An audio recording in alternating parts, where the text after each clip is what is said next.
25 साल शौर्य के, 25 साल पराक्रम के, 25 साल एक ऐसी विजय के जो दुनिया को यह बताता है कि हिंदुस्तान की तरफ कोई नजरें टेढ़ी करता है तो भारतीय सेना का पराक्रम उस देश का क्या हाल करता है। करगिल विजय दिवस के 25 साल पूरे हो रहे हैं और पूरा हिंदुस्तान याद कर रहा है उन बेटों के पराक्रम को।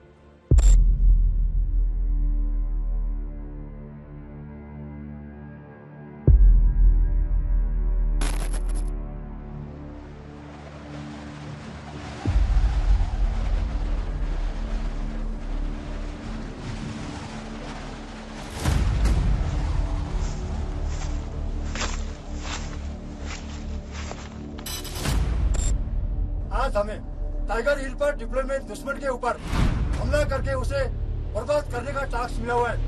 क्या आप उस टास्क को पूरा करेंगे तो ये एक ऐसे युद्ध की कहानी है जहां हर बात दुश्मन के पक्ष में थी, लेकिन परिणाम उसके पक्ष में नहीं रहा।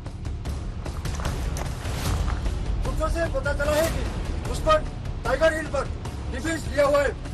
हमारा इरादा 4 जुलाई 06 आज तक टाइगर हिल पर 3 चौक बसल करके दुश्मन को बर्बाद कर रहे हैं। दुश्मन जो पहाड़ी के ऊपर बैठा था और हम नीचे से ऊपर चढ़ रहे थे तो हमें काफी कठिनाई का सामना करना पड़ रहा था। ऊपर बैठे दुश्मन को नफरी का काफी फायदा था। इसके बावजूद हमारे जवानों ने वो कर दिखाया जो नामुमकिन। एक ऐसा युद्ध जिसने पाकिस्तान को सर उठाने लायक नहीं छोड़ा, एक ऐसा युद्ध जिसने भारत के पराक्रम का परचम बुलंद किया, एक ऐसा युद्ध जो छल कपट विश्वासघात की बुनियाद पर शुरू हुआ, एक ऐसा युद्ध जो वीरता विश्वास और भारत की विजय के साथ खत्म हुआ। ग्रेनेड से जो मरे वो 48 थे और मेरे साथियों गोलियों से मारे वो अलग थे। तकरीबन 17-80 आदमी उस टोलोलिंग को मारे। पूरी कंपनी खत्म करी थी वहां पर। पाकिस्तान की 5 नॉर्थ लाइट इन्फेंट्री की एक कंपनी थी, उसको पूरी को खत्म किया गया। दुश्मन ऐसी तैयारी से आया, ऐसे धोखे से घात लगाया, ऐसी अभेद रणनीति बनाई कि उसको पीछे धकेलना नामुमकिन लग रहा था।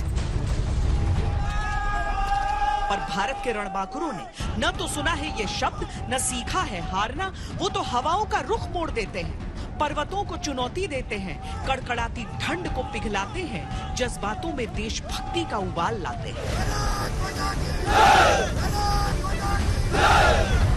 द्रास सेक्टर हाई एल्टीट्यूड में होने के कारण यहाँ पर 7 से 8 महीना बर्फ से ढक जाते हैं। इन कठिन परिस्थितियों में सर्वाइवल करना, कई चुनौतियों का सामना करना पड़ता है। इस इलाके में ऑक्सीजन की कमी होने के कारण सांस का फूलना, थकावट महसूस होना और हीमोग्लोबिन का बढ़ना जैसी कठिनाइयों का सामना करना पड़ता है। यहाँ की दुर्गम पहाड़ी और मौसम की मार हमारे खिलाफ होते हुए भी हमारे बहादुर जवानों ने यहाँ विजय प्राप्त किया। ये युद्ध भूमि के टुकड़े के लिए नहीं था, ये भारत माता के आंचल के सम्मान की जंग थी, ये हिंदुस्तान के अभिमान की जंग थी, ये हमारे अधिकार की जंग थी, ये पाकिस्तान को उसका हद बताने की जंग थी, ये सरहद पर स्वाभिमान की जंग थी। पाकिस्तानी सैनिक जो सोच भी नहीं सकते थे कि किस खड़ी चढ़ाई से हम चढ़ के उनको अटैक करेंगे, वो आश्चर्यचकित रह गए थे।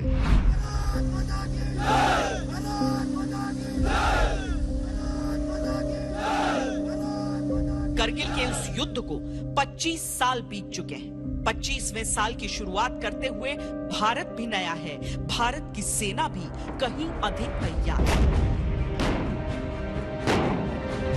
पाकिस्तान मुल्क के नाम पर मजाक बन चुका है, दुश्मन के रूप में अप्रासंगिक हो चुका है, पर करगिल की उस कहानी को याद रखना ही हमारे वीरों का समुचित सम्मान है।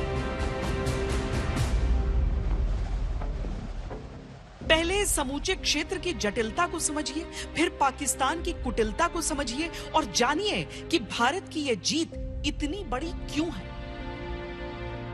कारगिल के पहाड़ी क्षेत्र में स्थानीय चारवाओं ने कई हथियारबंद लोगों को देखा, उनकी सूचना जहां के अधिकारियों को दी, लेकिन पाकिस्तान का दावा था कि ये लड़ने वाले कश्मीरी उग्रवादी हैं, लेकिन उनसे बरामद हुआ दस्तावेज, हथियार व साजो सामान से उपकरणों ने यह बताया कि यह लड़ने वाले केवल घुसपैठिए नहीं बल्कि पाकिस्तान की सेना भी इनके साथ शामिल है।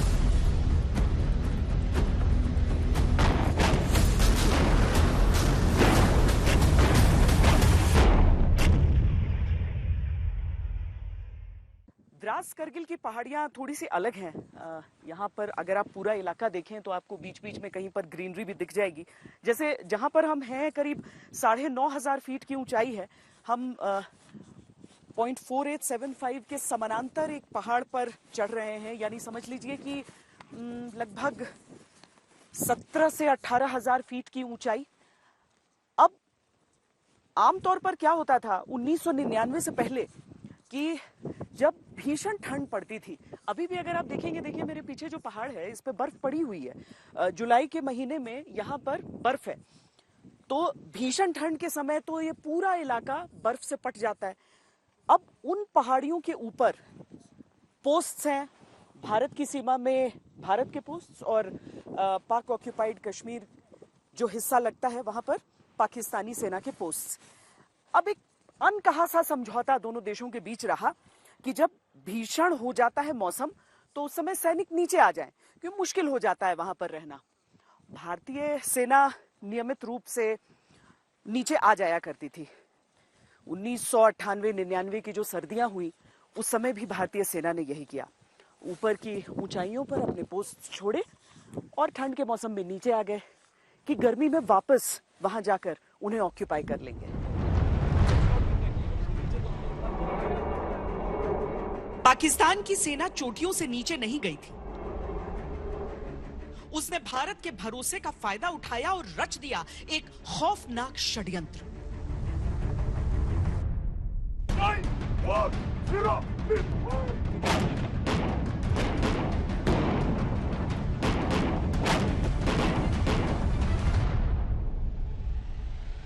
बिल्कुल, यहाँ पे एक तो मौसम की लड़ाई थी और दूसरा दुश्मन जो पहाड़ी के ऊपर बैठा था और हम नीचे से ऊपर चढ़ रहे थे, तो हमें काफी कठिनाई का सामना करना पड़ रहा था। अगर हम 4 कदम ऊपर जाते थे तो 2 कदम हमारे नीचे भी आते थे, पर हमें बहुत जोश था, हम काफी मोटिवेट थे और हम लगातार ऊपर चढ़ते जा रहे थे, क्योंकि हमारी मातृभूमि पर दुश्मन आकर घुस बैठा था, तो उनको मार भगाना हमारे लिए ये अत्यंत जरूरी था। ये NH1 है, नेशनल हाईवे 1। यहाँ पर कश्मीर को लद्दाख से जोड़ने वाला रास्ता है और इसी रास्ते से 1999 की कहानी शुरू होती है। यहाँ गाड़ियां गुजरती थी, जैसे अभी भी आप देखेंगे यहाँ पर गाड़ियां गुजर रही हैं, काफी व्यस्त रास्ता रहता है। लेकिन अचानक उन गाड़ियों पर गोलियां आने लगी, उन गाड़ियों पर कोई गोलियां दाग रहा था ऊंचाई से।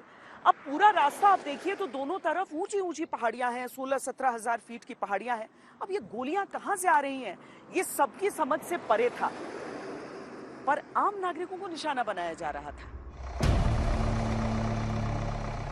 जब गड़बड़ी की पहली आशंका हुई तब सेना के कई दस्तों को द्रास मूव किया गया, लेकिन तब आकलन ये था कि चोटी पर 8-10 घुसपैठिए हैं जो हाईवे पर निशाना साध रहे हैं, लिहाजा कार्रवाई में रणनीति उसी हिसाब से बन रही थी।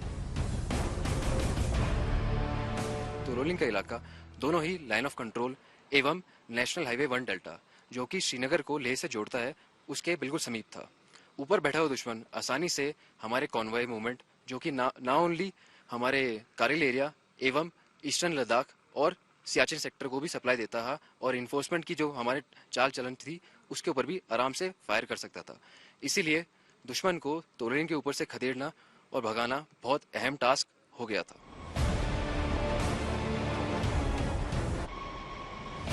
इस बीच द्रास, कक्सर और मुश्को से भी घुसपैठ की खबरें आने लगी थी।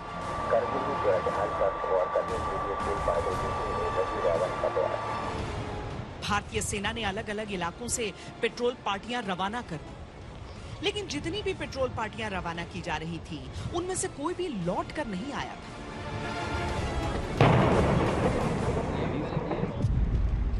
कश्मीर घाटी से करगिल सेक्टर के लिए और फौज रवाना की जाने लगी।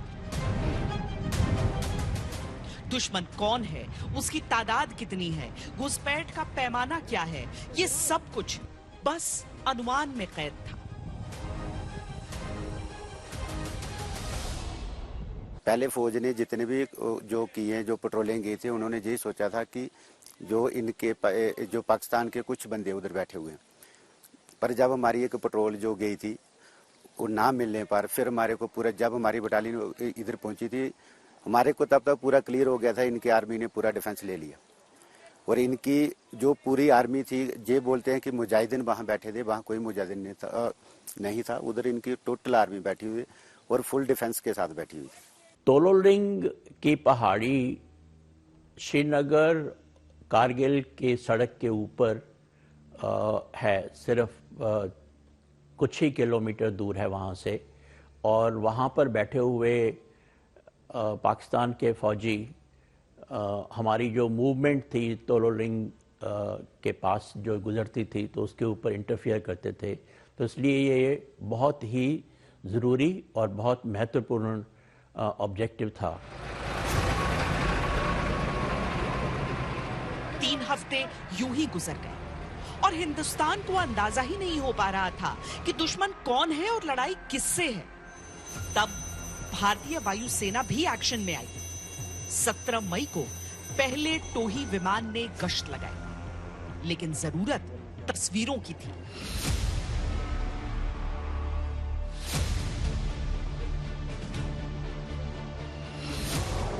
कैनबेरा विमान ऊंचाई से उड़ान के दौरान तस्वीरें लेने में सक्षम है। स्क्वाड्रन लीडर ए पेरुमल ने आगरा से द्रास और फिर करगिल का सफर तय किया तो हकीकत देखकर हैरान रह गए। तस्वीरों से इतना तो साफ हो गया था कि दुश्मन चाहे जो भी हो वो मुट्ठी भर नहीं है। उसके पास सोफिस्टिकेटेड हथियार थे, बंकर थे, सप्लाई लाइन था। यानी भले ही वो मुजाहिदीन हो, पाकिस्तानी फौज के संरक्षण के बगैर ऐसी घुसपैठ संभव ही नहीं थी। 26 मई को भारतीय सेना ने ऑपरेशन विजय का ऐलान कर दिया ताकि घुसपैठियों को नियंत्रण रेखा के उस पार खदेड़ा जा सके।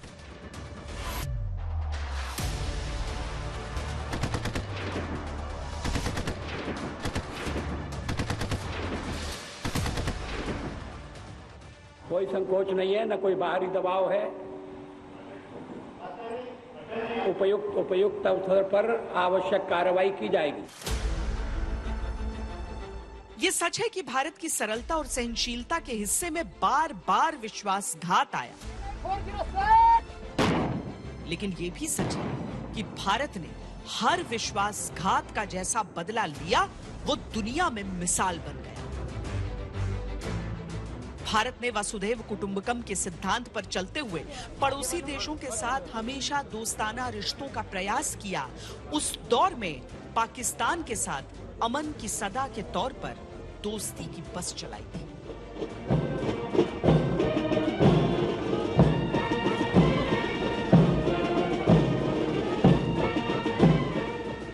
तब भारत ईमानदारी से दोस्ती का हाथ बढ़ा रहा था और पाकिस्तानी जनरल परवेज मुशर्रफ करगिल में साजिशों का जाल बुन रहा था। पाकिस्तान का सच जो हो, नवाज शरीफ का सच जो हो, मुशर्रफ का सच जो हो, लेकिन 1999 का सच ये हमेशा रहेगा कि पाकिस्तान ने करगिल में आस्तीन में छिपे सांप की तरह भारत के स्वाभिमान को डसने की कोशिश की और भारत के जांबाजों ने उसकी मंशा को कुचलकर उन पर शौर्य का तिरंगा गाड़ दिया।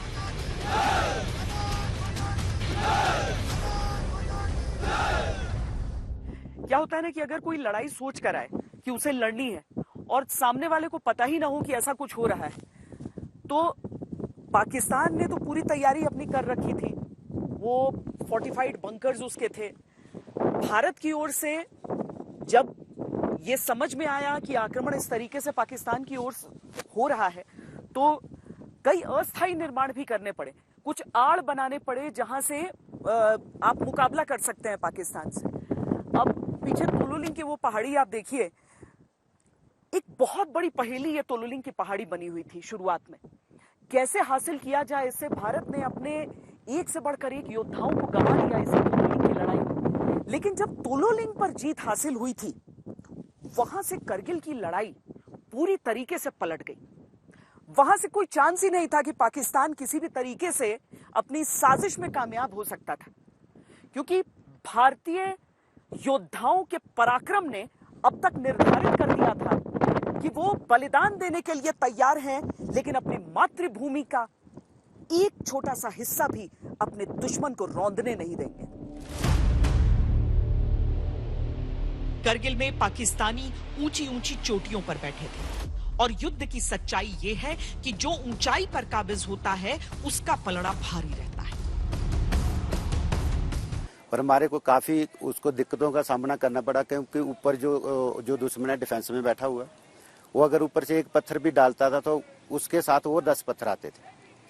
अगर आपको जो गोली लग जाती है, गोली इसमें टांग में बाजू में लगने से कुछ नहीं, जो पत्थर था, पत्थर एक पत्थर डालेंगे उसके साथ 10 पत्थर और आएंगे और बंदे को साथ ही लेके जाते थे। मई के आखिरी हफ्ते तक हिंदुस्तान के हाथ मोर्चे पर खाली ही थे। सैनिक बहादुरी से आगे बढ़ते रहे, लेकिन चोटियों पर बैठा दुश्मन भारी पड़ रहा था। अब रणनीति बदलने पर विचार चल रहा था। इस बात की जरूरत समझ में आ रही थी कि चढ़ाई चढ़ने से पहले दुश्मन को कमजोर करना होगा और इसके लिए आर्टिलरी यानी तोपखाने की तैनाती शुरू हुई। जिन चोटियों पर कोई भी ऐसी आड़ नहीं थी जिसके पीछे छिपकर सैनिक चढ़ाई चढ़ पाते, वहां दनादन आर्टिलरी फायर दुश्मन को बंकर में छिपने को मजबूर करता, ताकि इस बीच भारतीय सैनिक ऊपर तक चढ़ पाए। लेकिन इसमें जान का खतरा हमेशा बना रहता था। खतरा तो था उस समय कि हमारे जो पोस्टों पर बैठा दुश्मन को बर्बाद करना, बस यही जुनून था। यही जुनून था, एक बदले की भावना थी।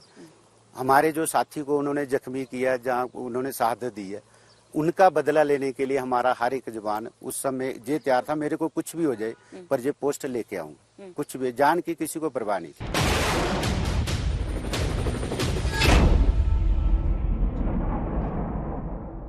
स्वतंत्र भारत के इतिहास में सबसे भीषण युद्ध गोलाबारी के हिसाब से करगिल में ही हुआ था।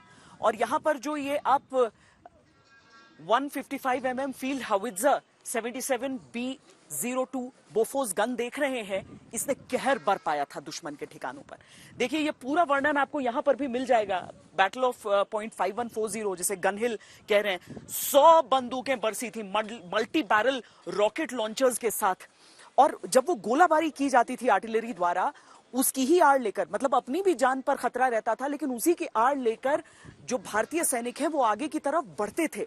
जो आकलन है उसके अनुसार 737 पाकिस्तानी ढेर हुए थे, पाकिस्तानी सैनिक हमारी आर्टिलरी फायर में।